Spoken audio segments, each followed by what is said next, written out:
Forex ட்ரேடிங்க pan பண்ண போறாங்களா? ஆர்பிஐல இருந்து அப்படி என்னதான் சர்க்குலர் வந்திருக்கு? கரன்சி டெரிவேட்டிவ்ஸ்ல ஃபாலோ பண்ண போற புது ரூல்ஸ் என்ன? இத பத்தி எல்லாம் டீடைல்டா இந்த வீடியோல பார்த்து தெரிஞ்சுக்கலாம். நீங்க நம்ம சேனலுக்கு புதுசா இருந்தீங்க அப்படின்னா சப்ஸ்கிரைப் பண்ணி நம்ம சேனலை மறக்காம சப்போர்ட் பண்ணுங்க.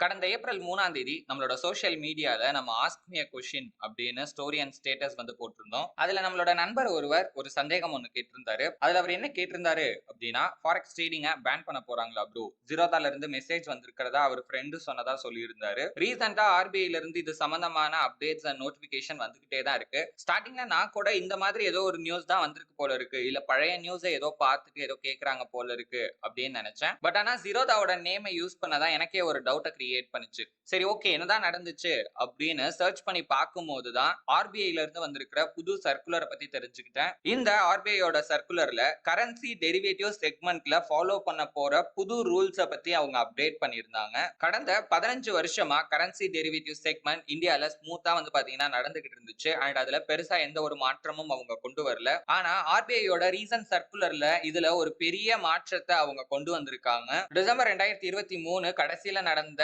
மானிட்டரி பாலிசி மீட்டிங்ல இத பத்தின ஒரு அப்டேட் வரப்போறதா ஆர்பிஐயோட கவர்னர் சொல்லியிருந்தாரு. அண்ட் அதை தொடர்ந்து தான் ஜனவரி 5ஆம் தேதி இத பத்தின ஒரு டீடைல்டான சர்க்குலரை ஆர்பிஐல இருந்து ரிலீஸ் பண்ணியிருந்தாங்க. அப்படி அந்த சர்க்குலர்ல ஆக்சுவலி என்னதான் சொல்லியிருக்காங்கன்னு பாத்தீங்கன்னா, இதுக்கப்புறம் கரன்சி டெரிவேட்டிவ்ஸை ஹெட்ஜிங் பர்பஸ்க்காக மட்டும்தான் நம்ம பயன்படுத்தணும் அப்படின்னு சொல்லியிருக்காங்க.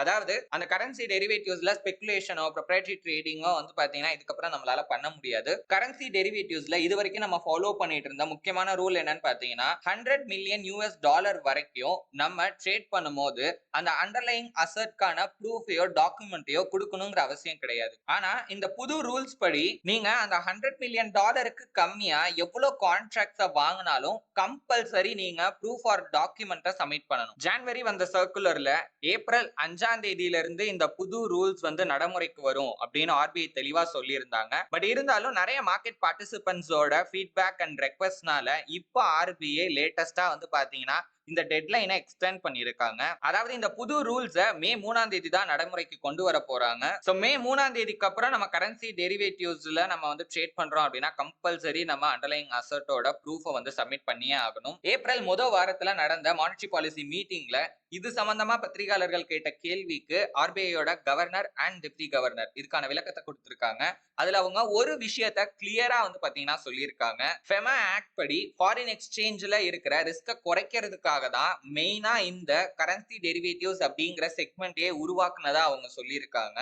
அதாவது இந்த விஷயம் இன்னைக்கு நேத்து அவங்க அப்டேட் பண்ணல. இந்த விஷயத்தை இன்ட்ரோடியூஸ் பண்ணதுல இருந்தே இந்த விஷயத்தை தான் அவங்க தெளிவா சொல்றாங்க. அதாவது கரன்சி டெரிவேட்டிவ்ஸை ஹெட்ஜிங் பர்பஸ்க்காக மட்டும்தான் பயன்படுத்தணும் அப்படின்னு. இருந்தாலும் $100 மில்லியன் வரைக்கும் நம்ம அண்டர்லைங் எக்ஸ்போஷரை வந்து சப்மிட் பண்ண வேணாம் அப்படிங்கிறதுனால நிறைய ரீட்டைல் ட்ரேடர்ஸ் கரன்சி டெரிவேட்டிவ்ஸ் மார்க்கெட்ல ட்ரேட் பண்ண ஆரம்பிச்சாங்க. சோ இந்த புது ரூல்ஸை கொண்டு வரதுனால இந்த மார்க்கெட்ல ட்ரேடிங், ஸ்பெகுலேஷன், ப்ரொப்ரைட்டரி ட்ரேடிங் இந்த மாதிரியான ஆக்டிவிட்டீஸை தடுக்க முடியும். அண்ட் ஹெட்ஜிங் பர்பஸ்க்காக மட்டும் கரன்சி டெரிவேட்டிவ்ஸை பயன்படுத்த வைக்க முடியும் அப்படின்னு அவங்க சொல்றாங்க. கரன்சி டெரிவேட்டிவ் செக்மெண்ட்ல கிட்டத்தட்ட 80% பார்ட்டிசிபென்ட்ஸ் யாருன்னு பாத்தீங்கன்னா, ஒரு பக்கம் இந்த ஸ்பெகுலேட்டர்ஸ், இன்னொரு பக்கம் ப்ரொப்ரைட்டரி ட்ரேடர்ஸ். மீதி 20%க்கும் கம்மியான பீப்புள் தான் ஹெட்ஜிங் பண்றதுக்காக கரன்சி டெரிவேட்டிவ்ஸை பயன்படுத்துறாங்க. அதனால கரன்சி டெரிவேட்டிவ்ஸோட வால்யூம்ல இவங்களுக்கு ஒரு பெரிய பங்கு இருக்கு. சோ இப்போ இவங்களால ட்ரேட் பண்ண முடியாது அப்படின்னா மார்க்கெட்ல வால்யூம் அண்ட் லிக்விடிட்டி வந்து பாத்தீங்கன்னா பயங்கரமா குறையும் அப்படின்னு எக்ஸ்பர்ட்ஸ் சொல்றாங்க.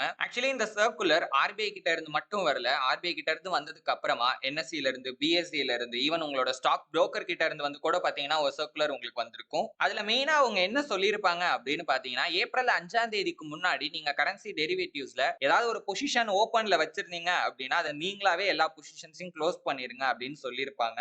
ஏப்ரல் 5க்கு அப்புறமும் நீங்க ஆல்ரெடி ஏதாவது பொசிஷன் எடுத்து வச்சிருந்தீங்க அப்படின்னா அதை உங்களால க்ளோஸ் பண்ண முடியும். அப்புறம் எதுக்காக ஏப்ரல் 5க்கு முன்னாடி எல்லா பொசிஷன்ஸையும் க்ளோஸ் பண்ண சொல்றாங்கன்னு பாத்தீங்கன்னா, அந்த டேட்டுக்கு அப்புறம் ஹெட்ஜர்ஸால மட்டும் தான் நியூ பொசிஷன்ஸை ஓபன் பண்ண முடியும். இதனால லிக்விடிட்டியும் குறையும், வால்யூமும் பயங்கரமா குறையும். சோ அதனால உங்களோட பொசிஷன்ஸை க்ளோஸ் பண்றதுக்கு உங்களுக்கு வந்து பாத்தீங்கன்னா சிரமமா இருக்கலாம். அதனாலதான் அதுக்கு முன்னாடியே அதை பண்ணிருங்க அப்படின்னு வந்து இன்ஃபார்ம் பண்ணிருப்பாங்க. பட் இப்போ அதுக்கான டெட்லைன் அப்படிங்கிறது மே 3 வரைக்கும் இருக்கு. இந்த நியூஸ்னால கரன்சிலையும் கரன்சி பேர்லயும் அதோட வேல்யூ பெருசா மாறுறதுக்கான வாய்ப்பு இருக்கான்னு கேட்டீங்களா? கண்டிப்பா இல்ல. மேபி ஏதாவது ஒரு சின்ன சேஞ்சஸ்க்கு சான்ஸ் இருக்கு. மெயினா என்ன இம்பாக்ட் ஆகும்னு பாத்தீங்கன்னா லிக்விடிட்டிலையும் வால்யூம்லயும் தான் இருக்கும். ஏன்னா கிட்டத்தட்ட 80% ஆஃப் த பாப்புலேஷன் இந்த மார்க்கெட்டை விட்டு வெளியே போயிருவாங்க. நிறைய பேர் வந்து ஃபாரெக்ஸ் இதுக்கப்புறம் பேன் பண்ணிடுவாங்களா அப்படின்ற மாதிரி கேட்டு கேட்டிருந்தீங்க. ஆக்சுவலி இப்ப வந்திருக்கிற நியூஸுக்கும் அதுக்கும் எந்த சம்மந்தமும் இருக்கிற மாதிரி தெரியல. ஏன்னா இந்த நியூஸ்ல கரன்சி டெரிவேட்டிவ்ஸ்ல ஃபாலோ பண்ண போற ஒரு புது ரூல்ஸ பத்தி தான் அவங்க தெளிவா சொல்லியிருப்பாங்க. மே 3ஆம் தேதிக்கு அப்புறம் கரன்சி டெரிவேட்டிவ்ஸ் மார்க்கெட் இருக்குமா? அதுல ட்ரேடிங் பண்ண முடியுமா அப்படின்னு கேட்டீங்கன்னா, மார்க்கெட்டும் இருக்கும், ட்ரேடிங்கும் பண்ண முடியும். ஆனா